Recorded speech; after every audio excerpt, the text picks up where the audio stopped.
Hello नमस्कार मंडळी, welcome back to my channel. आजचा विषय आहे 1 मेची सार्वजनिक सत्यनारायणची महापूजा. आणि त्यासाठी ह्यावेळी आमच्याकडे जणू कोल्हापूरची अंबाबाईच अवतरली होती. सार्वजनिक कार्यक्रम म्हटला तर आमच्या चाळकऱ्यांचा उत्साह द्विगुणित होतो.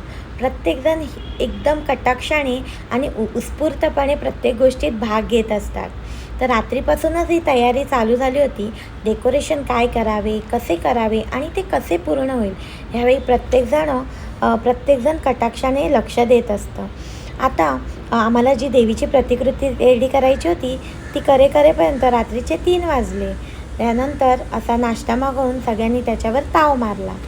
दुसऱ्या दिवशी आईंनी पण सगळ्यांना सुट्टी असल्या कारणाने मेदूवड्याचा घाट घातला होता.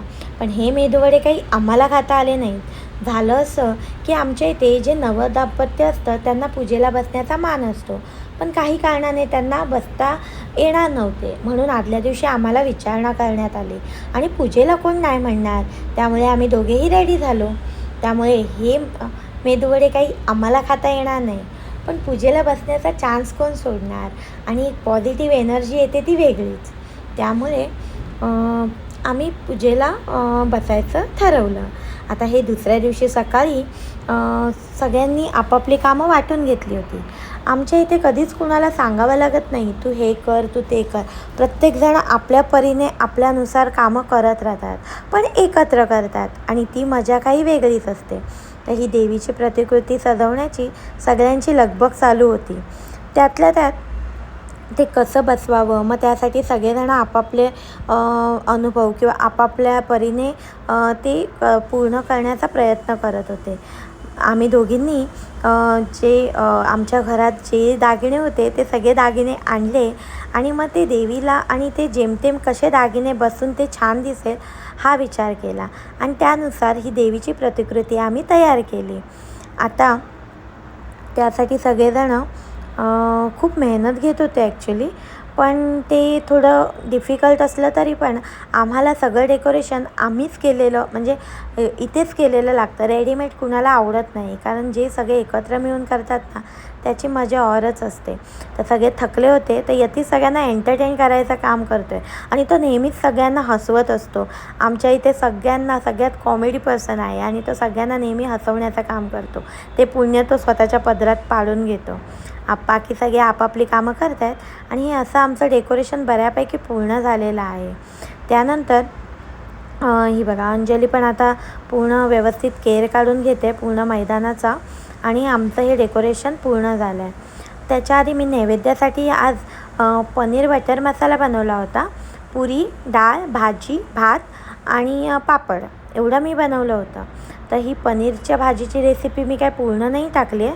तुम्हाला जर डिटेल रेसिपी हवी असेल तर प्लीज मला कमेंट करा, मी तुम्हाला नक्की याची रेसिपी देईन. कारण ही पनीरची भाजी अतिशय स्वादिष्ट बनते, म्हणजे तुम्हाला हॉटेलच्या भाजीची आठवणच येणार नाही, इतकी ती छान होते. आणि क्वांटिटी वाईज पण होते, तुमचे पैसे वाचतात आणि मेन हायजीन पण आपल्या घरी जे आपण करतो ते हायजेनिक असतं. त्याच्यामुळे ही पनीरची भाजी नक्की एकदा ट्राय करा, खूपच छान होते. तर मी अशी पनीरची भाजी आणि असं बैठं वरणच बनवलं होतं, नॉर्मल जे साधं वरण असतं ते नैवेद्यासाठी. आणि भात बनवून घेतला होता आणि पुऱ्या बनवून घेतल्या होत्या आणि पुरणपोळीचा घाट घातला होता, पण तो मला एवढं सगळं करणं ॲक्च्युली शक्य नव्हतं. म्हणून मग आईंनी पुरणपोळ्या त्या म्हणाल्या की मी करेन, बाकीचं सगळं जेवण तू नैवेद्याचं कर. तर पुरणपोळीचा घाट आईंनी केला होता घरी, तर आईंनी मला तेवढी हेल्प केली होती ते गोड पदार्थ बनवण्यात. नंतर हे राजवीचं पण आम्ही सगळं आवरून घेतलं. त्यानंतर अंजलीने पूर्ण असं मैदानात अशी चुन्याची रांगोळी काढली. काका पण आले होते, तर काकांनी पण पूजेची तयारी केली आणि आम्ही पण आमची तयारीला लागलो, कारण काका आले होते तर आम्हाला रेडी होऊन बाहेर यायचं होतं पूजेला बसण्यासाठी. तर काकांनी पण मस्त त्यांना पण ती जे देवीची प्रतिकृती बनवलेली होती ती खूप आवडली. तर त्यांनी ना चौरंगासमोर ना छान अशी फुलांची आरास केली होती. तुम्ही माझ्या व्हिडिओच्या सुरुवातीला बघा त्यांनी जे डेकोरेशन केलं होतं ते. त्यानंतर आम्ही आलेलो आहोत तयार होऊन आणि मग पूजेला बसायचं होतं. तर आम्ही नमस्कार वगैरे केला, थोडे फोटो काढले. त्यानंतर ही ओटी भरत होत्या रेखामामी आमच्या, तर त्या पण अशा खूप हौशी आहेत, आमच्या इकडच्या रेखामामी आहेत त्या. तर त्यांनी अशी माझी ओटी वगैरे भरली, आम्ही फोटो काढले. नंतर आमच्या आजींचा आशीर्वाद घेतला. ह्या माझ्या आजी सासू आहेत. त्यानंतर हे जे थोरा मोठ्यांचा आशीर्वाद घेऊन मग आमच्या इथे गाराणं घालण्याची एक पद्धत आहे की कोणतंही सार्वजनिक कार्य करताना गाराणं घालून नारळ वाढवतात, जागेवाल्याला नारळ देतात. तर तशी एक पद्धत आहे. ते सगळं झाल्यावर मग आम्ही पूजेला बसलो आणि पूजेला सुरुवात झाली. ह्या वेळेला ना मी ॲक्च्युली माझ्या लग्नाला 7 वर्ष झालेली आहेत. मी ह्याच्या आधी पण 2दा पूजेला बसलेली आहे. पण काकाने आम्हाला पूजा इतकी छान सांगितली ह्यावेळेला. म्हणजे तुम्ही जे नारळ ठेवलेले असतात पूजेमध्ये ते कोणते नारळ कशाचं प्रतीक आहे आणि आपण ते का ठेवतो. त्यानंतर सुपाऱ्या मांडलेल्या असतात त्या ताम्हणामध्ये, ते प्रत्येक सुपारीचं महत्त्व त्यांनी आम्हाला सांगितलं. त्यानंतर विडे मांडलेले होते, त्या प्रत्येक विडे कशासाठी मांडलेले आहेत ते सांगितलं. म्हणजे पूजा त्यांनी अशी व्यवस्थित आणि आम्हाला एवढी समजावून सांगितली की ती पूजा आम्ही काय करत होतो ते पण आम्हाला समजत होतं. त्यानंतर पूजा झाल्यानंतर अशी आरती चालू झाली आणि आरतीचा पण लाभ घेण्यासाठी आमचे सगळे जे चाळीकरी आहेत ते जेवढे म्हणजे होते अवेलेबल ते सगळे आलेले आहेत आणि आरतीचा आनंद घेत आहेत. त्यानंतर मग आणि पूजेला बसणं म्हणजे ना एक आपण बोलतो ना नवदाम्पत्याचं आपल्याला फिलिंग येते की आपलं लग्न पण आताच झालं आहे आणि आपण नवीन नवरा नवरी असल्यासारखंच फिलिंग येतं ॲक्च्युली खरंच. म्हणजे मला पण तसंच थोडंसं वाटत होतं, थोडं मला पण लाज पण येत होती, पण मजा आली. म्हणजे खूप वर्षाने मी पूजेला बसते खरं तर मजा आली. अशी मग आमच्या इथे आरती झाली. आरतीनंतर मग तीर्थप्रसाद होईल, सगळ्यांसाठी नाश्ता होता. म्हणजे त्यांचं लग्न झालं होतं त्यांनीच हे अरेंज केला होता. तर सगळ्यांसाठी नाश्ता वगैरे होता. मग प्रत्येकजण येऊन आपल्या सोयीनुसार तीर्थप्रसाद घेऊन नाश्ता घेऊन मग ते आपापल्या घरी जाऊन. आणि आमचा दिवसभराचा उपवास होता, तर आम्हालाही आता आरती करून आम्ही नैवेद्य दाखवणार होतो देवाला. आणि नैवेद्यानंतर आम्हाला 7-1 वाजले होते आरती होईपर्यंत. आम्ही दिवसभराचा उपवास सोडणार होतो म्हणजे आरती झाल्यावरच, आणि त्याच्यानंतरच आम्ही तो सोडला.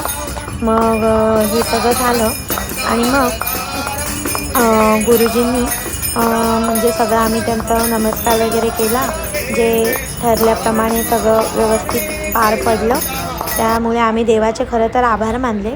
आणि त्यानंतर हे त्या भटकाकाने आम्हाला आहे ना पेढे एकमेकांना भरवायला सांगितलेले. आणि त्यात पण यतीश एक कॉमेंट करतच होता, त्याला हसवायची सवयच आहे, तर तो काहीतरी बोलतच होता. त्यानंतर आम्ही असंच हसत एकमेकांना पेढा भरवला. आणि नंतर त्यांनी गाठ सोडायची होती आम्हाला बांधलेली, तर रेखा मामींना आधी उखाणा घ्यायला सांगितला होता. तर रेखा मामी उखाणा घेत आहेत, ऐका. अरे बापरे, अरे मग सगळ्यांनी वाहवा केली, अरे वा छान उखाणा घेतला वगैरे. आणि त्यांनी गाठ आमची सोडवली आणि आमची पूजा पूर्ण केली. त्यानंतर मग त्यांनी मला माईक दिला.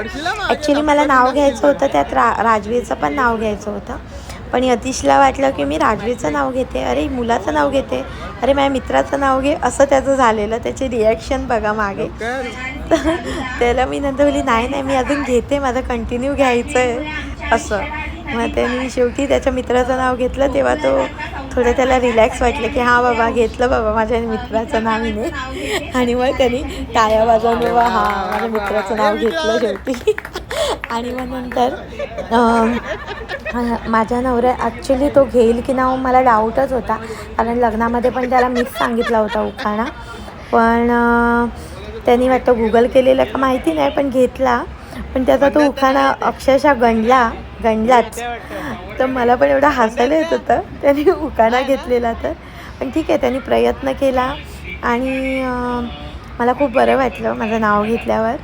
तर मग त्यांनी प्रयत्न केला आणि ठीक आहे, गणला पण ठीक आहे झालं. त्यानंतर आमच्या इथे ना नगरसेविका आहेत, त्या आल्या होत्या आमच्या इथे पूजेला पाया पडायला. मग त्यांना पुष्पगुच्छ देऊन वगैरे आम्ही पूजेची सांगता केली. आणि रील्स काढणं चालूच होतं आमचं, पण त्या रील्स काढून काही संपत नव्हता. पण मी हा व्लॉग इथेच आता संपवते. भेटू नेक्स्ट व्लॉगमध्ये. प्लीज लाईक शेअर सबस्क्राईब नक्की करा.